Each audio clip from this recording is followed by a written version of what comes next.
positive. Okay? Positive. Yes, Jaden on the retreat.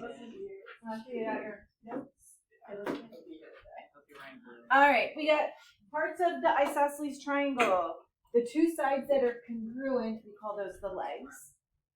And then the one that's not congruent is called the base. And then we have what are called base angles, and the vertex angle is where the two congruent sides meet.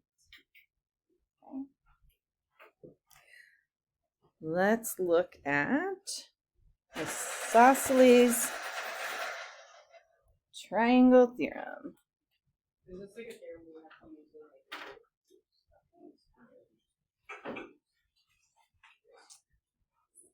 Yeah. Okay, good. Wait, are all these theorems going to be on the final? I mean, the first. Okay.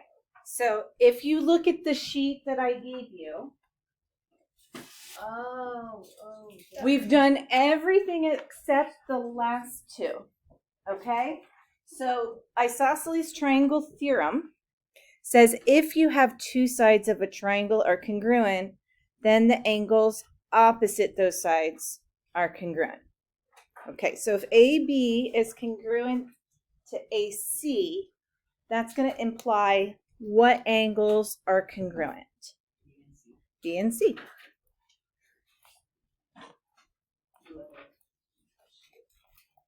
Okay. Yeah. When do you just write an angle, and when do you have to get the three? If there's more than one line where the vertex is, or I should say, if there's more than two rays coming from a vertex, like if you had multiple, then 3 or more, you would need to use 3 letters. Okay? So if I had an angle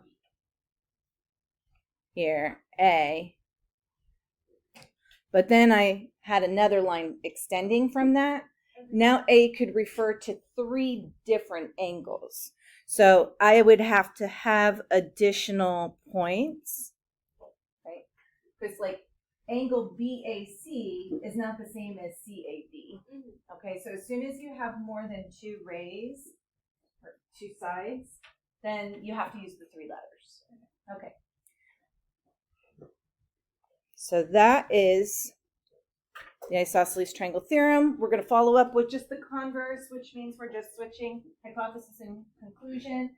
So remember, this one said if we have 2 legs congruent, then the angle's opposite. So if we switch that around and now have 2 angles of a triangle are congruent, then the sides opposite those angles are congruent. So if you have 2 sides, the angles are Okay. congruent. Yeah, so this one has D and F are congruent. So what 2 sides would be? Yeah. Good. E, oops, whoa. Everything closed. There we go. E, D, E, F. So it's the sides that are directly opposite to the congruent angles.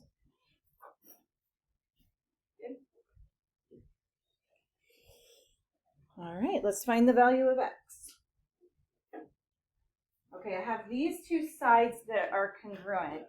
So what 2 angles would be congruent? The 2 at the top? Perfect. So here and here. So if this one is 3x plus 8, the one on the other side has to also be 3x plus 8. Yeah, what make them all equal to 180. So I have 2 3x plus 8 and 2x plus 20.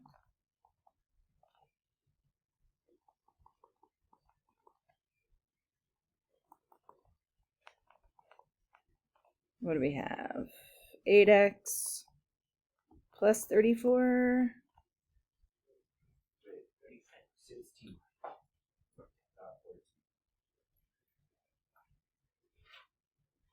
16, thank you. 36. Yeah, I was like, something doesn't look right.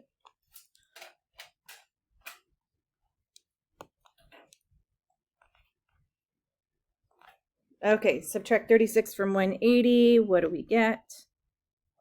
144. 18. Good. Double check. Okay, didn't ask for any of the angles, just asked for X, so that's all we have to do there. Good. Any questions? Yeah. Yeah, you should be able to get most of the homework done. We'll see. Okay, here, what do we know? We know GH is congruent to HK, so I'm going to label that. And HJ is congruent to JK. Okay. So just like with a proof, you should go through and like label what we know. We know measure of angle GJK. So that angle there at J is 100. We want to know the measure of HGK. So we're going to look for this one. Okay, ideas. Okay, I'll give you a hint. We're going to kind of ignore, see how I have like two triangles? I'm going to ignore the triangle on the left. And just look at this triangle. Yeah, what do we know? Well, if this is 100 degrees, the other ones have to be 40 and 40. Because if these sides are congruent, then these angles have to be congruent. So that would be 40 and 40. And the one opposite of, where the 40 is on the bottom. This That would one? be supplementary to that. Okay, so this one would be 140. And then And now what? you just gotta find out if it's 40 or 40.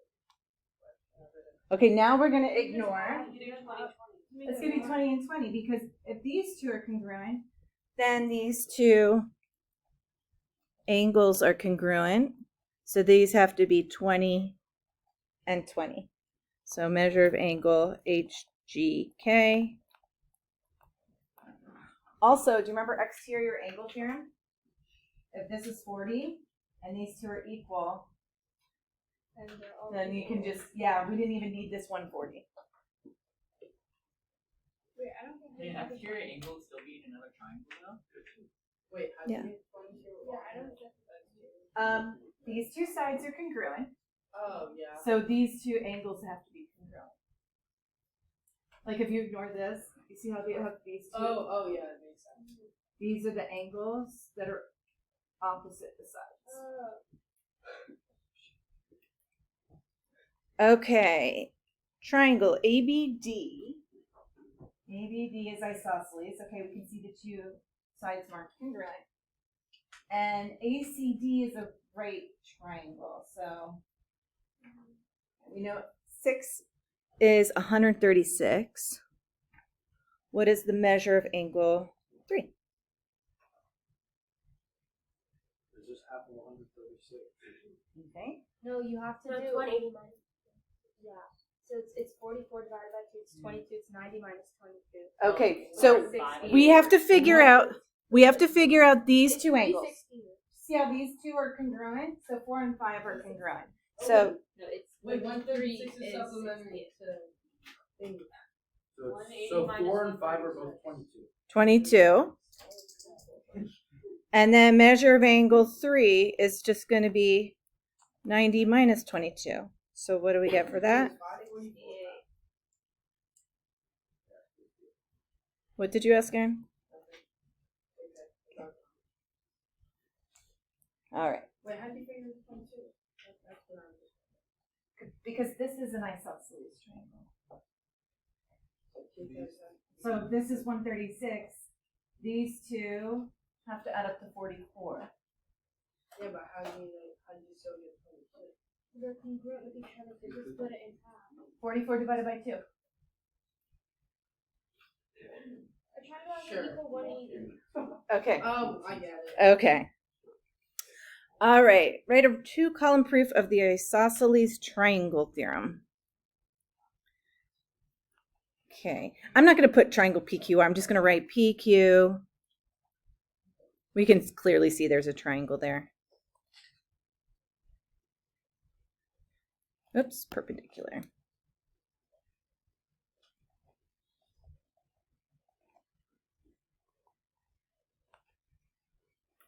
Okay.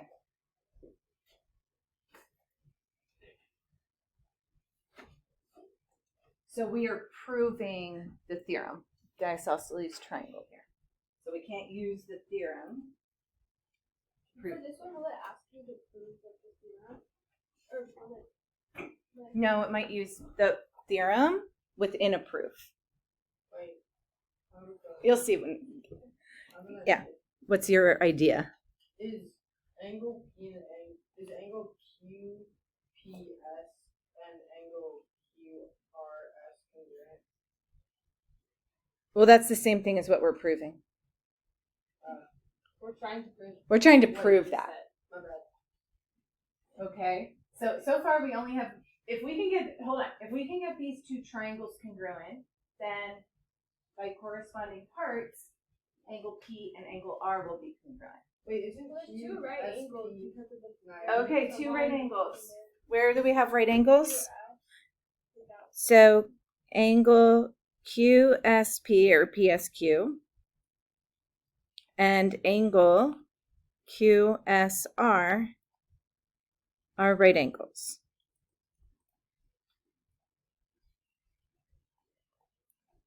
Definition of perpendicular lines.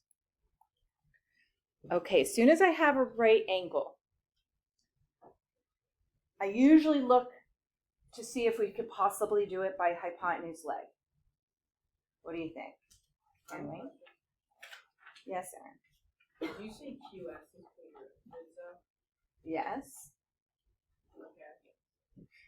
Is that You're just going to throw that out there? Okay, you kind of, helpful? it is helpful. Oh. Almost always when they share a side, that's going to be one of our reasons.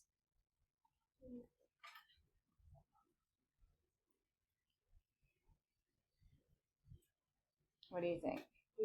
Shouldn't you say like QSP and QSR? We could say that. It's not necessary for this one though. If you put it in there, it would not. Wouldn't like mean anything. Angle QP. It's angle side. and angle QRS. No, it's not. What did I just mention? Wait, Hypotenuse. so wait, can you say? Hypotenuse leg. Do I have? You have The the two hypotenuse? points congruent. Do I have right angles? Yeah. And do I have another leg? Yeah. So I actually can just go right to the triangles. So triangle QSP is congruent to triangle QSR by HL, hypotenuse leg. And now that the triangles are congruent, now P congruent to angle R, CP, CTC. But do you have to use the isosceles triangle there? No, that's what we were proving. So we don't want to use the theorem to prove the theorem. What does CPCTC stand for? I forgot. Corresponding parts of congruent triangles are congruent. Okay.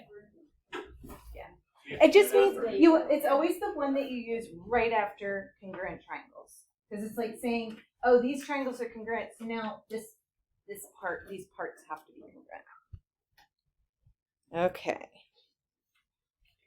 Last page. Okay, we have CA congruent to BC. We have KC congruent to CJ.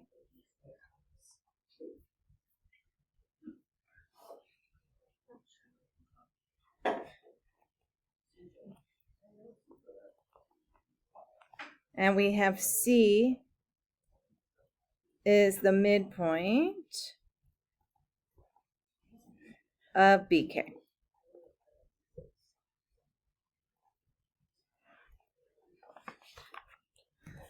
All right.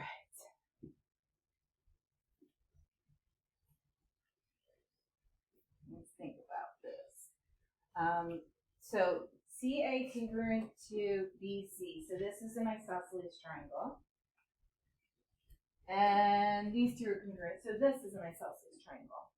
What we want to prove is that these two isosceles triangles are congruent, but we have to use Isn't it This just information. Side, isn't it siding or can you just make it vertical angles to make it side angle side? Okay, so Or do you so need far, to, or do but you need to do C? but hold on. If I just had these two statements, or this part of the given, do we know that these two are congruent and these two are congruent? No. No. From just You have to do the No, sorry, Simon. Sorry to disappoint, but we only know that these are congruent to each other and these are congruent to each other. But somehow we have to get the two triangles to, like, get the corresponding parts to be congruent. Yes, Aaron, what do you Can think? you say AC and wait, no, can you say BC and CK? Yes. Okay, C is the midpoint of BK.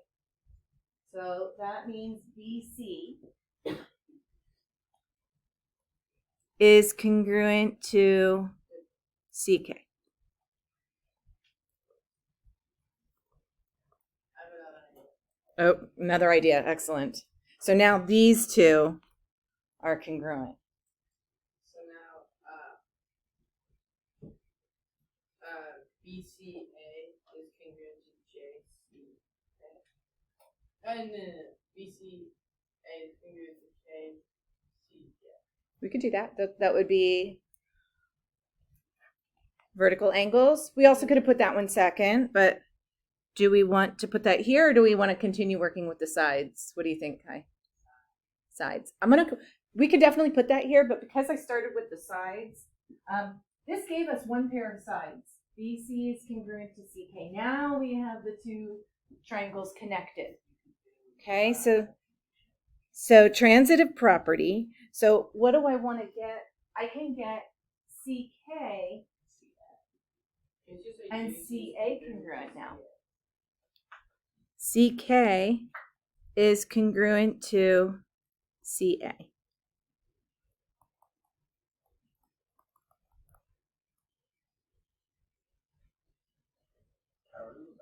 Mm-hmm.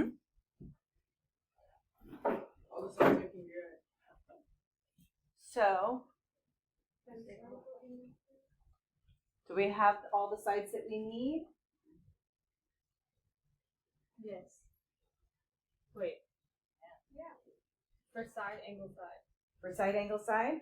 Yeah. Okay. So now we'll put in, now I can't use, I have to do 3 letters here. B, C, A, congruent to angle KCJ. Wait, so we're still doing this, what I said? BCA, KCJ. Yeah, I just want to put that transitive property in there Okay.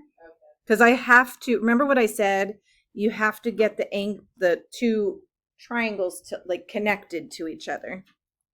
Because with just the first part of the given, you just had 2 isosceles triangles, but you didn't have anything to connect them. Okay. All right, and we're done, right? With this one, triangle ABC.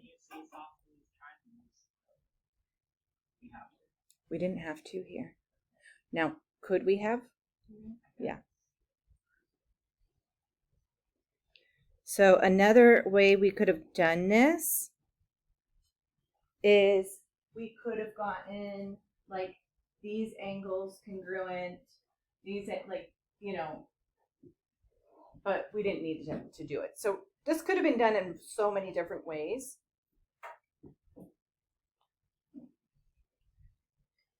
All right. Okay.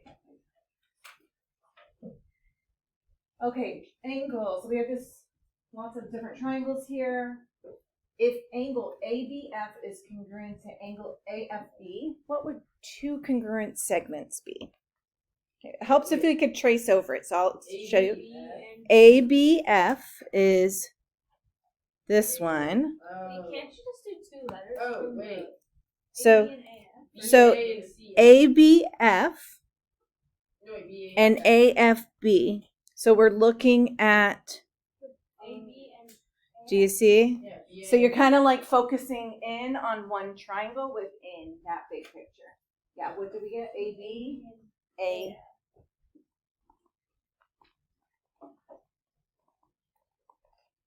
Okay, I'm going to erase this. Okay, now I have angle DAE and DEA.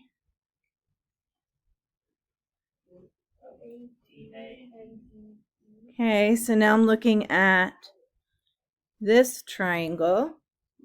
So what two sides are congruent? AD and DE. But it's the order doesn't Yeah. matter. You could say EG, right? Yeah, of course, yes. Segments can be named backwards. Okay.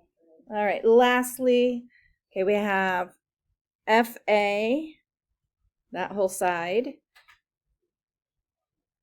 and AH are congruent. So that's going to make the two base angles congruent. AFH You just do that. and AHF. Oops. We can't just say F and H because there's more than one angle that it could refer to here. Okay. This we should already know, but if it's equilateral, we know a triangle also has to be equiangular. And what does each equilateral angle have to be? 60 degrees. Okay. Oh yeah, Right? If it's all the angles. So we've kind of already talked about it. I don't know that we put it as a corollary. Just okay, here we have triangle EFG is equilateral and EH bisects angle E. So that means what would angles 1 and 2 have to be? Okay, what's the whole angle? 30. Okay, the whole angle is 60, so these have to be 30. What's the definition of a corollary? Corollary is just, it's a statement that easily follows a theorem, but we don't need to worry about that. Okay, X, how are we going to solve for X? You do 60 plus 30 plus 15, X equals 180. We could. Okay, this one is 30, right? And this is 60. So how much does the last angle have to be? We could just say 90. Okay. What's 15x equal to 4? 4? Wait, 15x Yeah, I Six. equal 4. Oh, 90. Yes. Oh my gosh. 90. I'm sorry. So now it's 6.